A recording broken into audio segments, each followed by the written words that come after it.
सभी विद्यार्थियों का पुनः हार्दिक अभिनंदन। विद्यार्थियों, 8वें भाग में क्वेश्चन नंबर 18 करेंगे। मैंने जो भी वीडियो आपको अपलोड किए हैं, कई बार क्वेश्चन का क्रम आगे पीछे मिलेगा, क्योंकि मैं एक दिन में जितने भी क्वेश्चन तैयार करता हूं उनको जब अपलोड करता हूं तो अपलोड करने में वो आगे पीछे हो जाते हैं। तो ऐसी कोई बड़ा सब्जेक्ट नहीं है। मेन आपको अच्छे से सभी वीडियो को देखना है, सावधानी से जो कैलकुलेशन है उसको समझना है। ऐसा भी नहीं करना है कि जो वीडियो आप लेक्चर देख रहे हैं एक कहानी की तरह, एक फिल्म की तरह इसको सुन लिया और अपना फोन एक तरफ रख दिया। जब भी आप वीडियो लेक्चर देखें कॉपी पेन साथ रखें। जहाँ कहीं कैलकुलेशन की बात आती है तो कैलकुलेशन को आपको देखना होगा कि किस तरह से कैलकुलेशन सर कर रहे हैं। आपको कॉपी पेन लेकर कभी कभी उसको पॉज कर वीडियो को पॉज बटन दबाइए, कैलकुलेशन खुद भी करिए, तभी आपकी गणित स्ट्रॉन्ग होगी। देखिए, एक क्वेश्चन 18वां, a + b + c की वैल्यू 0 दे रखी है, तो कहता है इस सारणिक का जो सॉल्यूशन करके दीजिए, यानी एक समीकरण है सारणिक रूप में, इसका हमें हल ज्ञात करना है। आप लोगों का एक एक पल बहुत कीमती है, समय का सदुपयोग करिए। किसी भी बच्चे के माइंड में ये बात नहीं आनी चाहिए कि सर ये अब पढ़ा रहे हैं, बाद में किस तरह से होगा, हमारा क्या होगा। ये आप लोगों का मैटर नहीं है, आपका काम हम करके दे रहे हैं। आपकी क्लास रेगुलर लग रही है, चाहे वो ऑनलाइन माध्यम से लग रही हो, चाहे वो कैसे लग रही हो, आपको नोट्स प्रोवाइड हो रहे हैं। अब ये जिम्मेदारी किसकी है? जिम्मेदारी ये बच्चे की स्वयं की है कि रोज जो भी वीडियो लेक्चर आता है वो उसको देखे, समझे, नोट्स बनाए। हर सब्जेक्ट के वीडियो लेक्चर डाउनलोड हो रहे हैं। मेरे पास जो मैथ का ग्रुप है, हर टीचर उसमें वीडियो लेक्चर भेज रहा है, एक कंटिन्यूएशन में काम हो रहा है। अब बच्चे से फीडबैक किस तरह से मिलेगा? आप लोगों की अगर कोई प्रॉब्लम है तो आप स्कूल के नंबर पे संपर्क कर सकते हैं। मैथ से रिलेटेड कोई प्रॉब्लम है तो आप मेरे पर्सनल व्हाट्सएप नंबर पर उस क्वेश्चन की फोटो खींच के भेज सकते हैं। कोई सवाल है, सवाल पूछ सकते हैं। फोन है तो आप फोन भी कर सकते हैं। मन लगा के पढ़ना है, ये काम आपका है, हमारा काम मन लगा के पढ़ाने का है। देखिए, क्वेश्चन के अंदर इस समीकरण को हल करना है, थोड़ा सा बड़ा सवाल है, अच्छे से देखिए। तो मैं इसका सॉल्यूशन किस तरह से निकालूंगा? सॉल्यूशन के अंदर ये क्वेश्चन उतरा हुआ है तो क्वेश्चन तो मैं यहाँ तक छोड़ देता हूँ। ये सॉल्यूशन, इसी समीकरण को हम आगे कर रहे हैं। ये दिया हुआ है, नंबर 1 डाला, ये आपको दे रखा है। सावधानी से देखिए बच्चों, गणित के अंदर कोई भी चीज ऐसी नहीं है जिसको आप हल्की लो।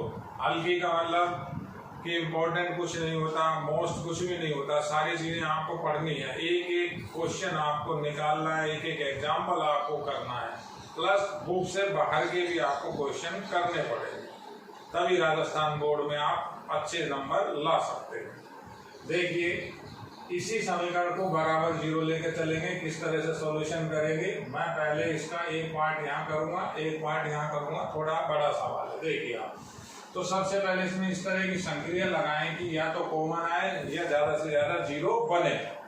तो कॉमन आने की कंडीशन अभी एकदम नहीं है। हम अगर इनको ऐड करते हैं, ऐड कैसे करते हैं?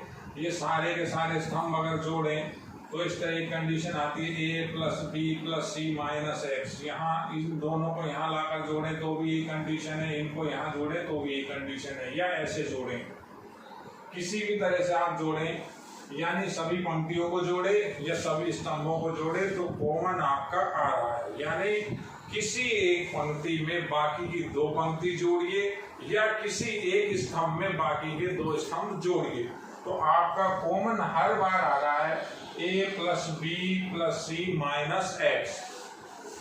तो अब ये बात बच्चा बार बार नहीं समझे या बार बार उसके माइंड में ये बात, ये भ्रम नहीं होना चाहिए कि सर ये संक्रिया क्यों लगाई। इसमें 6 तरीके से काम हो सकता है, यानी R1 में, R2 में, R3 में, C1 में, C2 में, C3 में।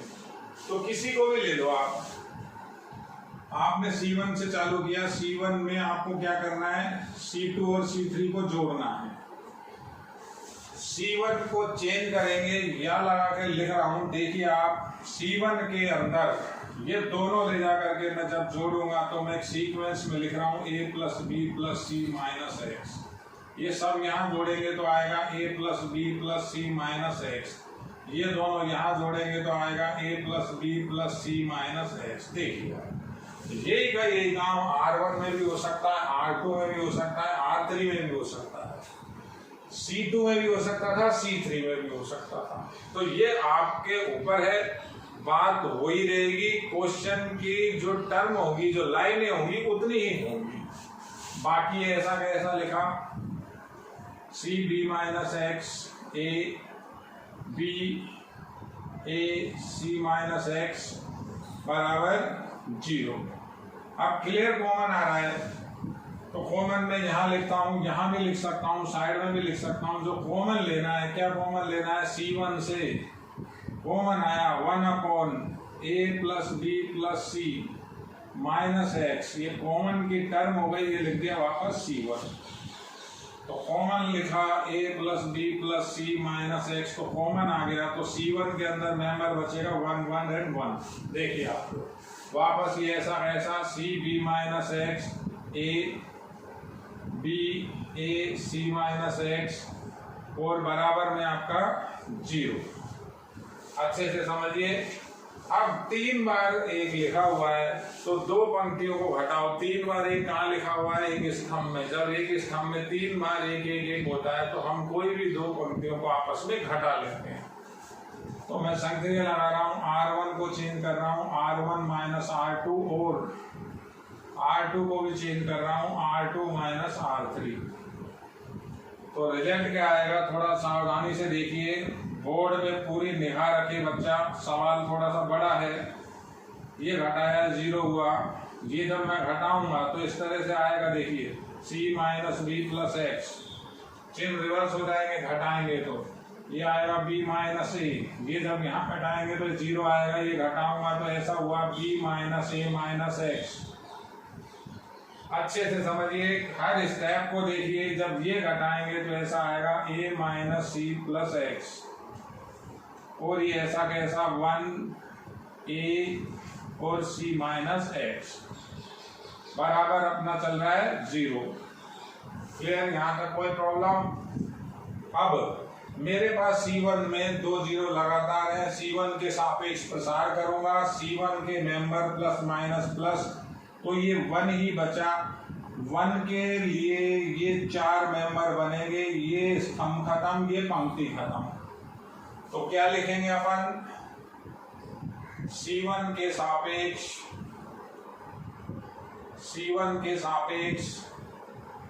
प्रसार करने पर, अब C1 के सापेक्ष प्रसार देखिए, a plus b plus c minus x. अभी एक कंडीशन दी हुई है, इसको मैं बाद में लगा लूंगा। कोई बच्चा ये मत सोचे सर ये मान रख दो, रख देंगे, इसकी आप टेंशन ना लें। तो ये C1 का मेंबर प्लस माइनस प्लस 1 बचा, और ये 4 मेंबर बचे। उसी क्रम में मैं लिख रहा हूँ c minus B plus X, B minus A, B minus A minus x, A minus C plus X. देखिए आप बराबर में चल रहा है 0। तो अब आगे किस तरह से करेंगे, अब इसको काम में ले रहा हूं। पहली बार a प्लस बी प्लस सी की वैल्यू 0 है, यहां रखी तो माइनस एक्स बचा।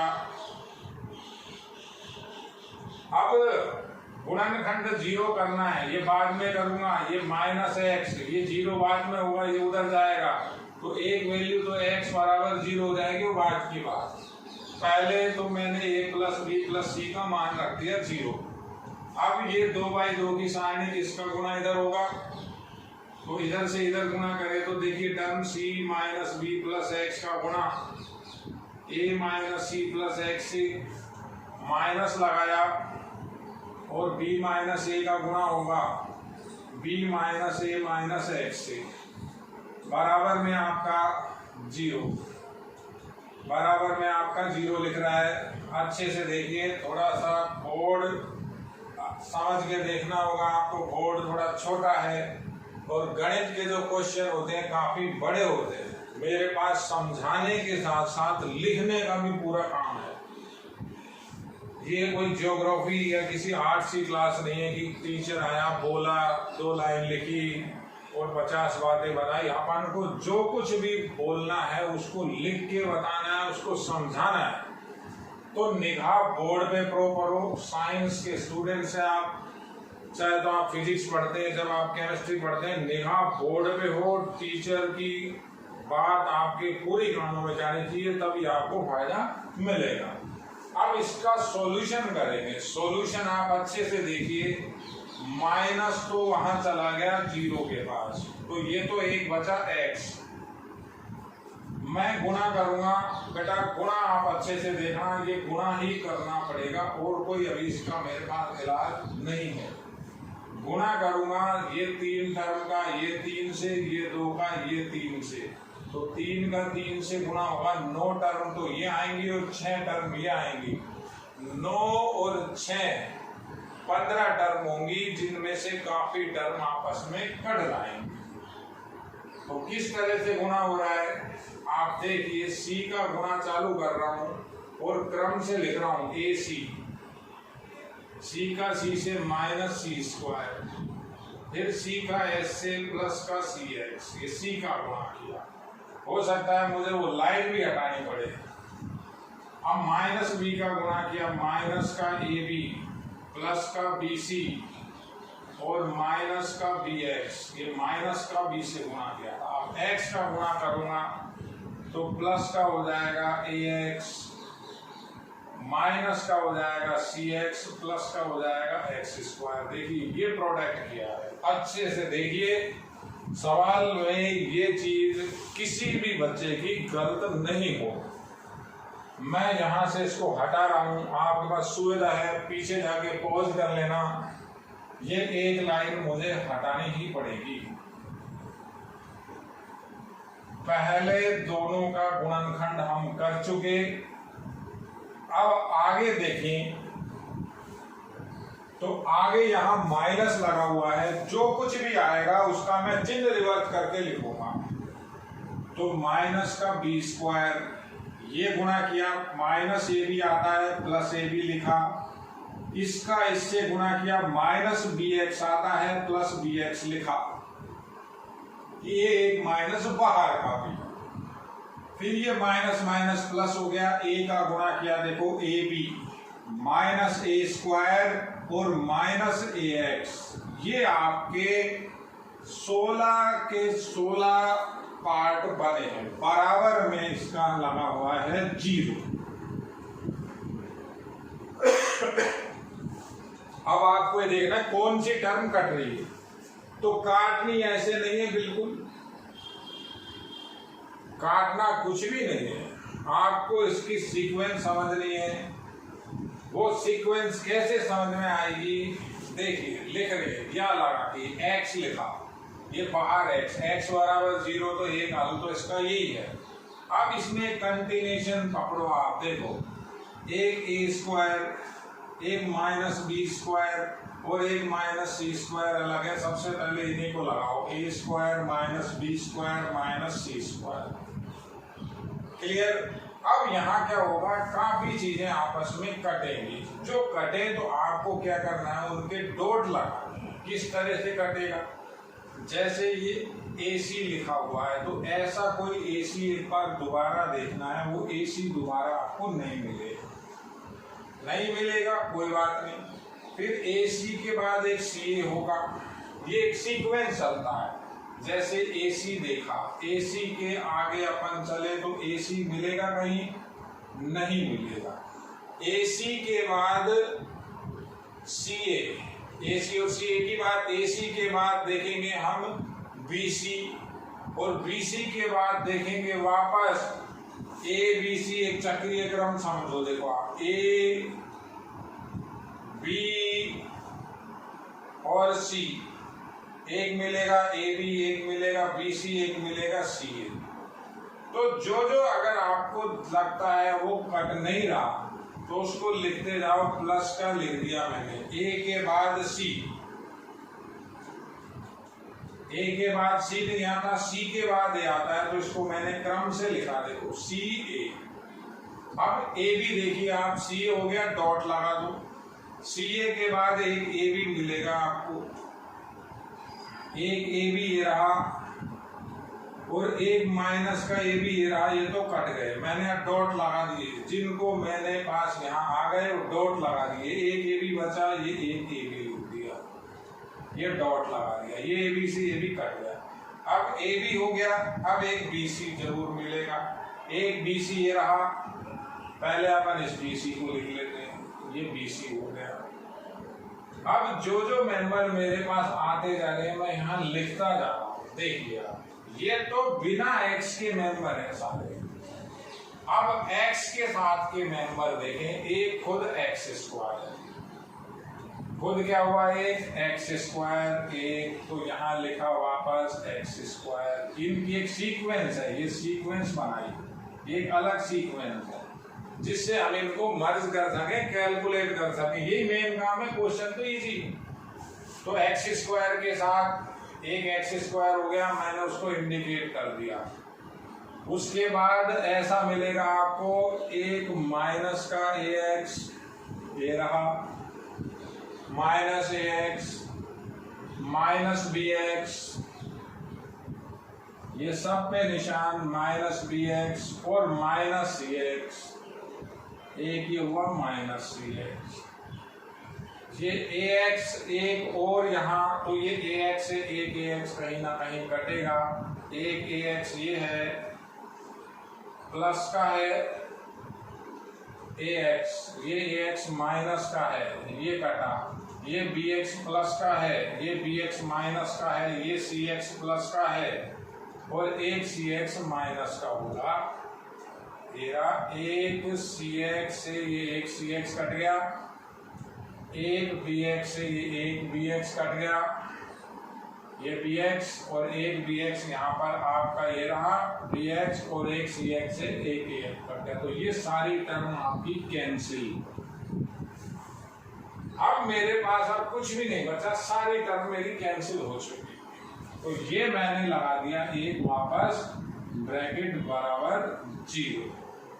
तो अब इसको कैसे कैलकुलेट करें, तो एक x, यहां सबसे मेरे पास इसमें से x स्क्वायर कॉमन, ये x स्क्वायर लिखा, ये सबसे मैं माइनस कॉमन ले रहा हूं, तो माइनस a स्क्वायर, देखिए x स्क्वायर ये रहा minus a square plus b square plus c square minus ab minus bc और माइनस ca, ये लिखा बराबर लिखा 0, देख लिया अच्छे से।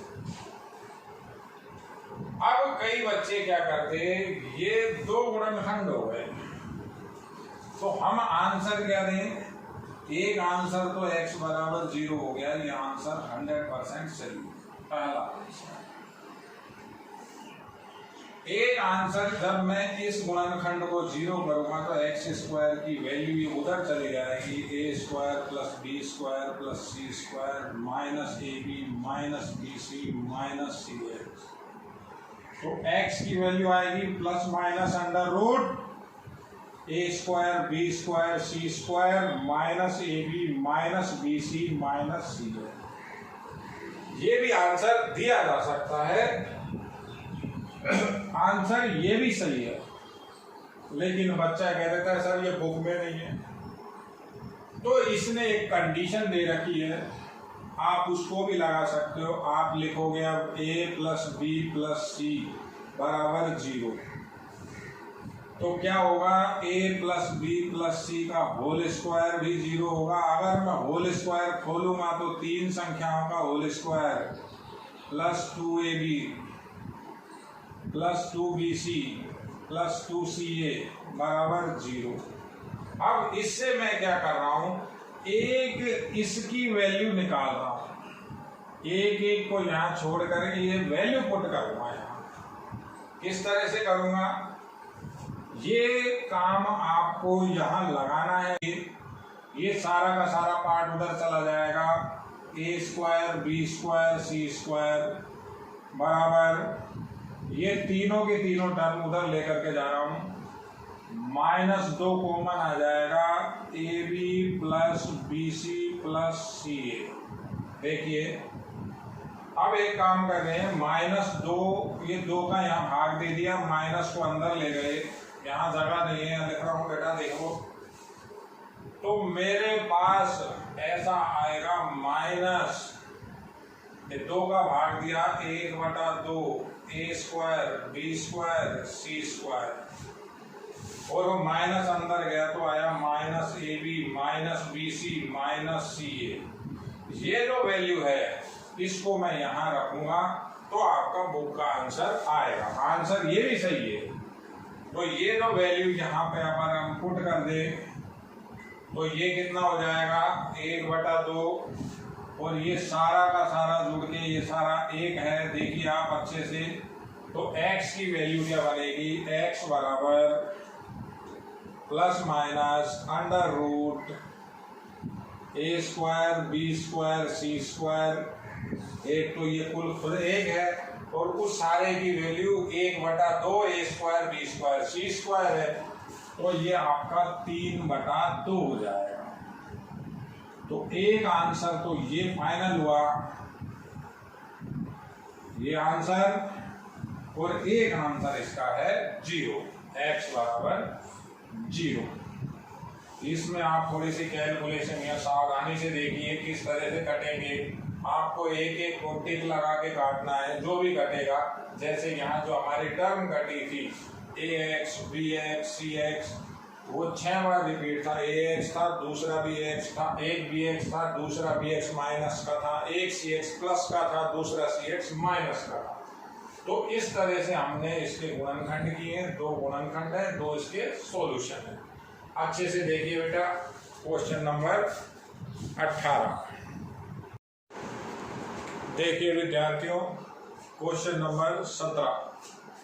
ये क्वेश्चन बुक के अंदर एग्जाम्पल है। अब ये कहता है कि एक तृतीय क्रम के सारणिक का मान ये सिद्ध करना है। तो ऐसा कोई हार्ड एंड फास्ट रूल नहीं है कि आप बुक का ही मेथड अप्लाई करो। संक्रिया की बात है, हमारा जो काम होता है ज्यादा से ज्यादा कॉमन या ज्यादा से ज्यादा 0। तो मैं इसको 2 तरीके से इस क्वेश्चन को कर रहा हूँ, आपको जैसा अच्छा लगे आप उसे वहां बोर्ड में उसी तरह से कीजिए। तो मैं सीधा काम कर रहा हूँ, मैंने इसको डेल्टा के बराबर माना हुआ है, डायगोनल के अंदर लिखा हुआ है 1 + A 1 + B 1 + C। तो मैं ज्यादा से ज्यादा 0 बना रहा हूँ, कैसे भी आप माइनस करो। देखो C1 को चेंज कर रहा हूँ C1 - C2, और C2 को चेंज कर रहा हूँ C2 - C3। मैं आपको 2 मेथड से क्वेश्चन करके बता दूंगा। सिंपल क्वेश्चन है, ठीक क्वेश्चन है। देखिए C1 - C2 और C2 - C3 करें तो डेल्टा की जो वैल्यू आएगी, डेल्टा की वैल्यू क्या बनेगी, यहाँ से घटाएंगे तो ये A बना, अच्छे से देखिए घटाया, -B बना, ये बना 0, 1 0 बना, यहाँ से घटाया ये 0 हुआ, इसमें से घटाया B बना, ये यहाँ से घटाया -C बना। C3 ऐसा कैसा लिखा 1 1 1 + C। अब मेरे पास 2 0 अलग अलग है, जैसे करना क्या था, 2 0 एक साथ हो, तो 2 0 एक साथ बने ऐसा कोई हार्ड एंड फास्ट नहीं है, जरूरी नहीं है। तो हम क्या करें, अब अगर मैं दोबारा इसको यहाँ जोड़ता हूँ, देखिए इसको यहाँ जोड़ा, तो ये इसको जब मैं यहाँ जोड़ूंगा तो वापस यहाँ 1 भी आ जाएगा, यानी 3 बार 1 तो नहीं बन पाएगा। तो पहले इसको इसमें जोड़ लेते हैं, पहले इसको यहाँ जोड़ा तो ये A भी यहाँ जुड़ जाएगा। अब अगर आप ये 2 0 हैं, लगातार 2 0 की एक बार कोशिश करना, अगर बनता है अच्छी बात, नहीं बनता है आप इसका ऐसे ही प्रसार कर सकते हो। इसमें इतना कुछ नहीं सोचना है, 2 0 हैं। आप अगर कोई बच्चा कहता है कि सर ये दोनों को ऐड करूंगा, तो ये और C1 और C2 में 2 ही 0 रहेंगी, अलग अलग रहेंगी। इसको जब यहाँ जोड़ोगे तो ये 0 बन जाएगा, ये 0 हट जाएगा। इसको अगर यहाँ जोड़ोगे तो ये 0 बन जाएगा, ये 0 हट जाएगा। अब अगर मैं यहीं प्रसार कर देता हूँ, देखिए डायरेक्ट करते हैं। R1 के सापेक्ष प्रसार, R1 के सापेक्ष प्रसार करने पर R1 के सापेक्ष प्रसार कैसे होगा? डेल्टा बराबर पहला मेंबर ए, एक द्वितीय क्रम का सारणिक लिखा, ये 4 मेंबर आएंगे, क्या क्या बनेगा? P1 minus C1 plus C। R1 दूसरा माइनस 0 छोड़ो, तीसरा 1 लिखा, प्लस का 1 होगा, प्लस आगे 1 लिख सकते हैं, लिखना चाहे तो कोई नीड नहीं है। ये 1 के लिए बना माइनस B, ये B और ये 0 और ये माइनस C। देखिए आप, ये 1 में ये पंक्ति और ये स्तंभ खत्म, ये चारों मेंबर बचे, ये रो ये डायगोनल खत्म, 4 मेंबर, सिंपल। तो अब डेल्टा की वैल्यू क्या आएगी? डेल्टा इक्वल्स टू ए बाहर, ये इधर गुणा करें तो बना B प्लस BC, ये माइनस माइनस प्लस का C, प्लस ये इधर गुणा करेंगे तो माइनस माइनस प्लस का BC हो जाएगा। डेल्टा की वैल्यू देखिए आप अच्छे से, मैं एक बार सबको इंटू कर रहा हूँ, AB plus ABC plus AC plus का BC। अब मुझे कॉमन क्या चाहिए? मुझे ABC कॉमन चाहिए, डेल्टा। मैं ABC अगर कॉमन ले लेता हूँ तो कॉमन आएगा, यहाँ तो बचेगा देखिए 1 प्लस ABC आपने कॉमन लिया है। पहले इसकी बात करें, यहाँ से ABC कॉमन लिया तो A का ऊपर और नीचे भाग दिया, ऊपर वाला ABC कॉमन आ गया, ये 1/A बचा, ये 1/A बचा। यहाँ से ABC कॉमन आएगा, अच्छे से देखें, AC से AC को मैं ऐसा लिख सकता हूँ 1/ABC, AC लिखा हुआ है, तो ABC अगर मुझे कॉमन लेना है बाहर, मैंने लिखा ABC कॉमन, और यहाँ क्या लिखोगे? 1/B। ये B से B कैंसिल हो गया, AC ही रहा, तो ये AC से ABC कॉमन ले लिया, तो ये 1/B बचा। प्रॉब्लम हो वापस गुणा करके देखो, वापस गुणा करोगे ये ABC बनेगा, ये रहा, इसका इससे गुणा करोगे ये से कैंसिल हो जाएगा, BC ये रहा, इसका इस तीसरे से गुणा करोगे B से B कैंसिल हो जाएगा, AC ये रहा, लास्ट में प्लस, यहाँ से भी ABC कॉमन लिया, AB से AB है, AB से मैं ABC कॉमन लेता हूँ तो 100% कॉमन आएगा, 1/C लिखना होगा, तो ये लिख दिया 1/C। ये आपका प्रूफ, ये पहला मेथड बिल्कुल सिंपल। अब एक बार बुक का मेथड देखें, मैं यहाँ से स्टार्ट कर रहा हूँ, देखो पहली लाइन तो बच्चों ये रही, पहली लाइन तो एज इट इज है। बुक क्या कहती है? बुक एक काम कर रही है, तरीका उसका भी सही है, तरीका वो भी गलत नहीं है, लेकिन उसमें आपको वो चीज एक बार माइंड में रखनी पड़ेगी। बुक ये कहती है कि ये जो R1 है इसको आप डिवाइड करो A से, R2 को B से, R3 को C से। अब यही क्वेश्चन बच्चा करता है कि सर मैं भाग क्यों दूं, तो वो आपको बात 1 मिनट बाद समझ में आएगी। हम ये नहीं चाहते, गणित है, हम नहीं चाहते कोई चीज 1 मिनट बाद समझ में आए, पहले समझ में आए तो स्टेप लिखें। तो बुक क्या कह रही है, इसी से आगे मैं यहाँ कंटिन्यू कर रहा हूँ, कह रहे R1 में A से डिवाइड करो, A R1 लिखो, R2 को B से डिवाइड करो और R3 से C कॉमन लो।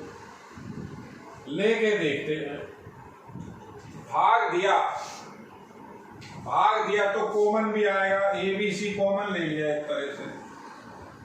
अब यहाँ A का भाग, जब A का भाग दिया तो 1 + 1/A, ये 1/A, ये 1/A। देखिए R1 को A से भाग दिया, R2 को B से भाग दें तो 1/B, ये 1 + 1/B और ये 1/B। R3 को C से भाग दें, 1/C और यहाँ आया 1 + 1/C।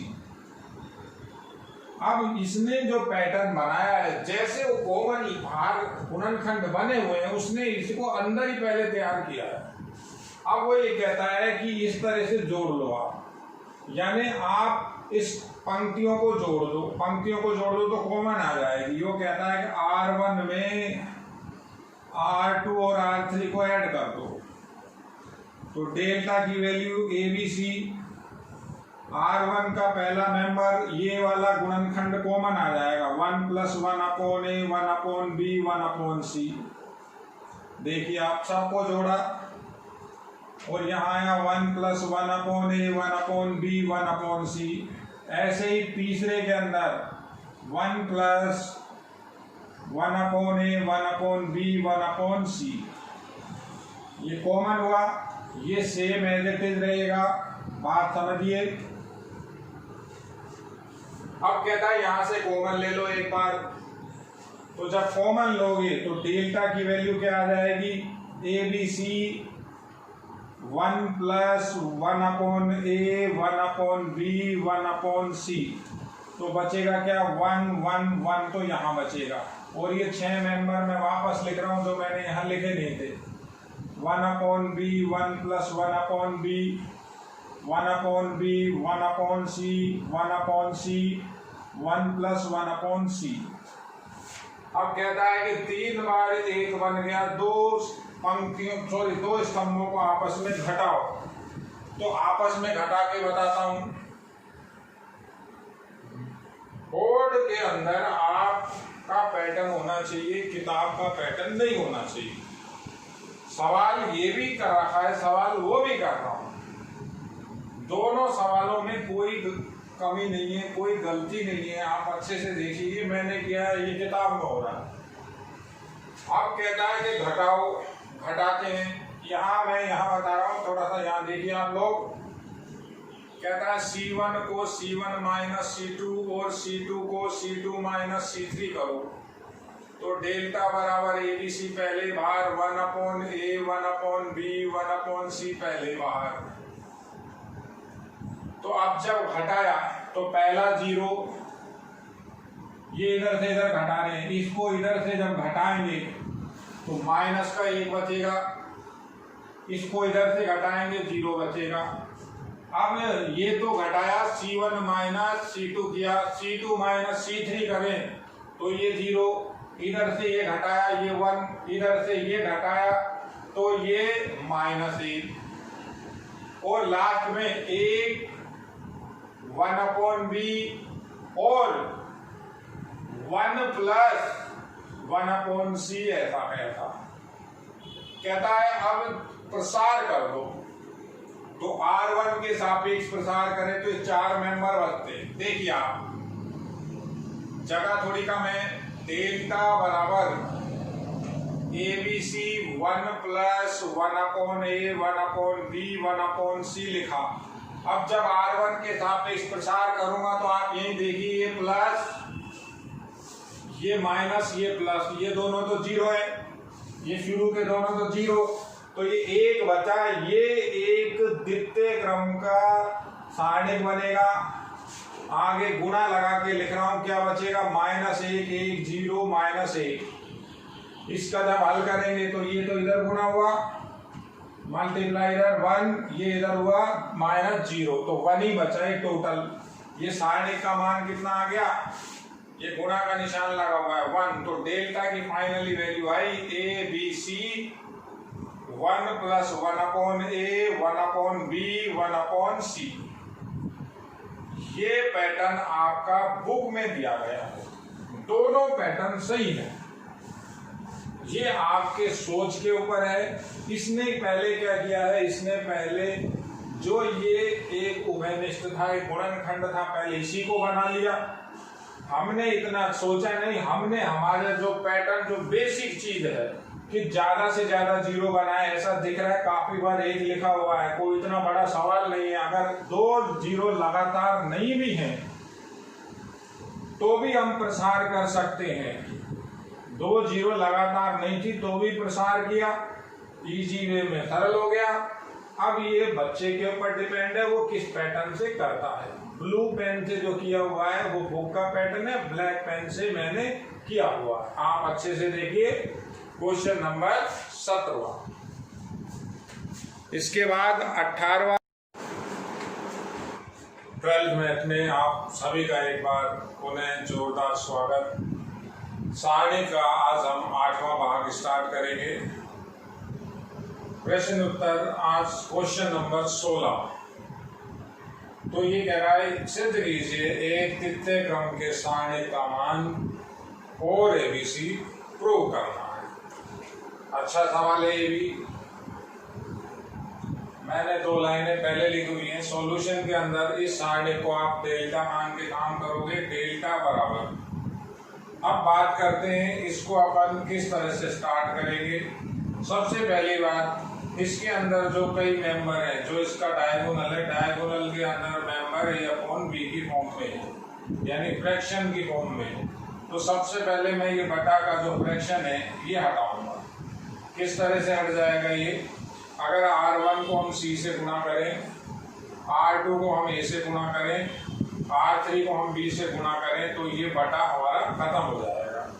तो मैं सबसे पहले लिख रहा हूँ R1 चेंज टू C से गुणा करना है CR1, और R2 चेंज टू A से गुणा करेंगे AR2, और R3 change to BR3।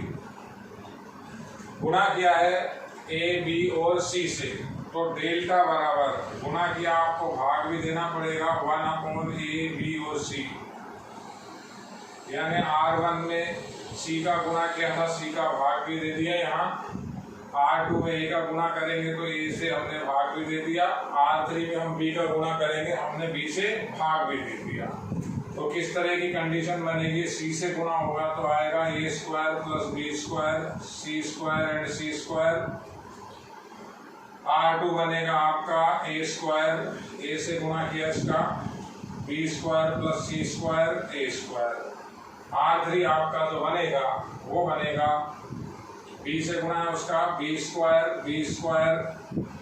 C square plus A square. देखिए विद्यार्थियों, ये जो फ्रैक्शन की फॉर्म है यह खत्म हो चुकी। अब बात करते हैं इसमें आगे हम संक्रिया किस तरह से लगाएंगे। तो यहाँ अभी किसी तरह से कोई कॉमन नहीं है। अगर मैं यहाँ ऐड करता हूँ या सब्ट्रैक्ट करता हूँ तो भी कॉमन नहीं आएगा। तो सबसे पहले ज़्यादा से ज़्यादा जीरो बनाते हैं। किस तरह से बनेंगे? कैसे भी आप जीरो बनाइए। जीरो बनाने के लिए सबसे पहले काम करते हैं, ये दोनों को ऐड करके यहाँ घटाता हूँ तो एक ये जीरो आ जाएगा। ये काम अलग अलग तरीकों से कैसे भी हो सकता है। छात्र ये नहीं समझे कि सर ऐसा क्यों नहीं किया, ये क्यों नहीं किया। कई तरह की संक्रिया लगती हैं।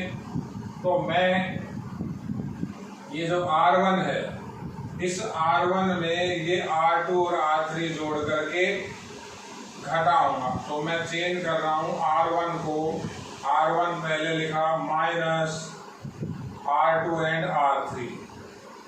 देखिए आप लोग, ये दोनों ऐड करके यहाँ घटाएंगे तो डेल्टा की जो नई वैल्यू बनेगी 1 अपॉन ABC पहले ही बाहर आपका, ये दोनों जोड़ के यहाँ घटाओगे जीरो बनेगा। अच्छे से देखिए, ये दोनों जब मैं ऐड करूँगा और यहाँ घटाऊँगा तो C स्क्वायर से C स्क्वायर कैंसिल हो जाएगा। ये B स्क्वायर 2B स्क्वायर हो जाएगा, वहाँ जाकर के माइनस का 2B स्क्वायर हो जाएगा। ये दोनों ऐड करके यहाँ घटाएंगे तो C स्क्वायर से कैंसिल हो जाएगा। A स्क्वायर 2 बार है, माइनस 2A स्क्वायर हो जाएगा, माइनस 2A स्क्वायर। उसके बाद R2 और R3 as it is, A square B square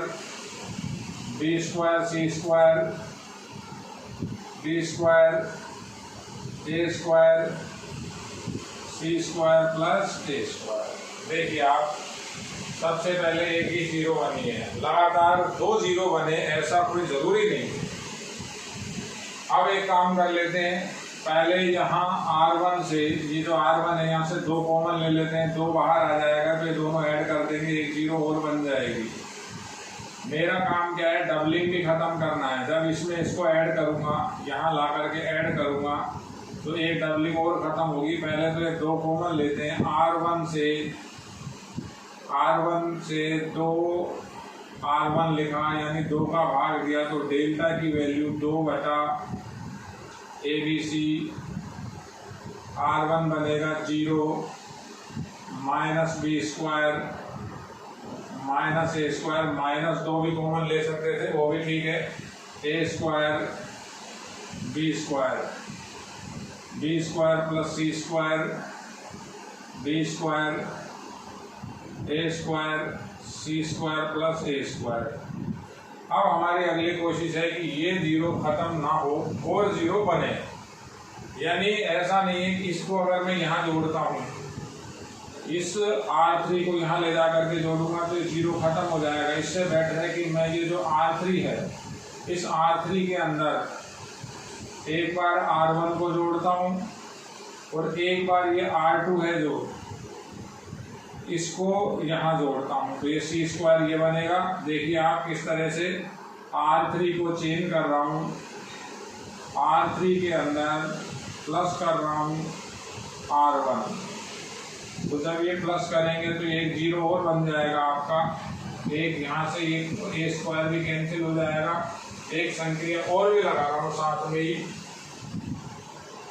ये R2 के अंदर भी मैं अगर R1 जोड़ता हूँ, दूसरी संक्रिया ला रहे हैं R2 के अंदर, R2 change to R2 plus R1,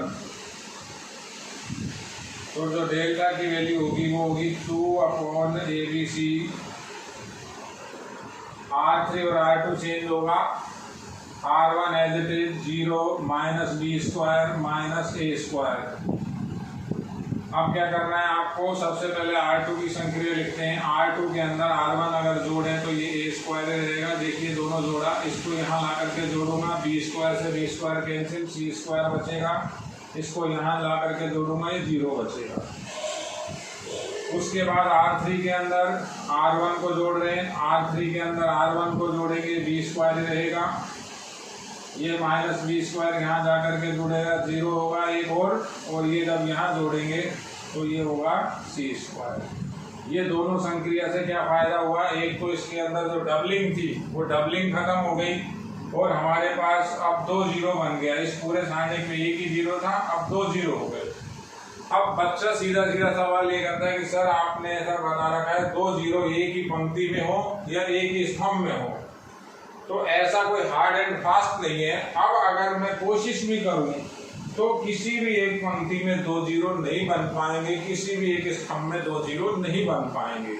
यानी अगर मैं इसे अब और सॉल्व करता हूं या और संक्रिया लगाता हूं तो इसकी स्थिति और बिगड़ सकती है, सही नहीं हो सकती। आप किसी भी तरह से इसमें संक्रिया लगाएं तो क्या होगा, जीरो 2 ही रहेंगे। किस तरह से रहेंगे, किसी भी बच्चे को आप देखिए, किसी भी बच्चे से पूछिए, अगर कोई भी बात इसमें अपन नहीं बताते हैं, आप लोग अच्छे से वीडियो लेक्चर को देखिए, किसी भी पंक्ति में या किसी भी स्तंभ में सब अलग अलग मेंबर हैं स्टैंड। जैसे R1 में B और A है, R2 में A और C है, इधर से इधर देखें, स्तंभों से देखें या पंक्तियों से देखें तो सारे मेंबर डिफरेंट है। तो मेंबर डिफरेंट है तो किसी भी तरह की संक्रिया लगाओगे और जीरो नहीं बन पाएगा, ना ही कुछ कॉमन आएगा। तो ऐसी जब कंडीशन बनती है तो हमें इसका प्रसार यही करना होगा। तो मैं इसका प्रसार कर रहा हूं, यहां देखिए आप। अब प्रसार कैसे करें, किसी के सापेक्ष भी आप प्रसार कर सकते हैं। जैसे मैं R1 के सापेक्ष प्रसार लिख रहा हूं, R1 के सापेक्ष प्रसार करने पर R1 के सापेक्ष प्रसार करेंगे। R1 का जो पहला मेंबर है वो सेल्फ जीरो है, प्लस माइनस फिर प्लस, तो R1 के सापेक्ष प्रसार किया, डेल्टा बराबर 2/ABC। तो ये बाहर पहला मेंबर जीरो, दूसरा मेंबर माइनस का, एक माइनस पहले ही है, माइनस माइनस प्लस का बी स्क्वायर, एक 2/2 का सारणी, 2/2 के सारणी में ये कॉलम और ये रो खत्म हो जाएगी। तो क्या बचेगा, ए square B square, A square B square, उधर से जीरो और सी स्क्वायर। अच्छे से देखिए, तो पहली बार प्लस माइनस माइनस माइनस, ये प्लस हो गया, अगला अगेन प्लस माइनस प्लस, तो माइनस पहले से ये माइनस ए स्क्वायर हुआ, उसके लिए भी एक 2/2 का सारणी बनाया, 2/2 का ये मतलब ब्रैकेट बंद कर दे, क्वेश्चन अलग चल रहा है। देखिए तो ये 4 मेंबर बचेंगे आपके, a square c square b square 0, a square c square b square 0। Simple हुआ बिल्कुल। 2/abc बाहर, 2/abc पहले बाहर, ये b स्क्वायर बाहर, ये इधर गुणा होगा a स्क्वायर c स्क्वायर, ये इधर गुणा हुआ 0 हुआ, माइनस a स्क्वायर, तो ये तो इधर गुणा हुआ 0, ये हुआ इधर गुणा, जब इधर गुणा करेंगे एक माइनस फॉर्मूले का b स्क्वायर c स्क्वायर, तो डेल्टा की वैल्यू आई 2/abc। यहाँ देखें तो ये टर्म बनी a square b square c square, a square b square c square, ये माइनस माइनस प्लस, ये अगेन गुणा होगा a square b square c square, तो डेल्टा की वैल्यू आई 2, ये और डबल हो गए 2abc 2a square b square c square. तो फाइनली जो रिजल्ट आया डेल्टा इक्वल्स टू एक abc कैंसिल हो जाएगा, 2 और 2 4 और abc। ये आपका इस क्वेश्चन का प्रूव है, सॉल्यूशन है। अच्छे से देखिए, संक्रिया जब हम लगाते हैं, अब जैसे मैं आपको एक बार दोबारा बात करता हूं, मैंने ये संक्रिया यहाँ लगाई, तो ये कोई हार्ड एंड फास्ट रूल नहीं कि यही संक्रिया सर क्यों लगाई। रीजन क्या है, हमें जीरो बनाना है। हम और भी तरीके से जीरो बना सकते हैं। मैं C2 में से C3 भी घटा सकता हूँ, C2 में से C3 घटाया या C3 में से C2 घटाया तो यहाँ जीरो बनेगी। मैं C1 में से भी C3 घटा सकता हूँ, यहाँ जीरो बनेगी। तो जिस तरह से आपका माइंड काम करेगा, अब अगर इस क्वेश्चन को अपन किसी दिन दोबारा रिपीट करें तो ये कोई रटी हुई संक्रिया नहीं है कि सर यही लगेगी। हाँ, कुछ क्वेश्चन होते हैं जिनमें एक फिक्स संक्रिया लगती है। संक्रिया वो लगेगी जिससे हमें कोई ना कोई फायदा हो। तो अच्छे से देखिए, क्वेश्चन नंबर 16 है। इसके बाद 17वां सवाल देखिए आप लोग।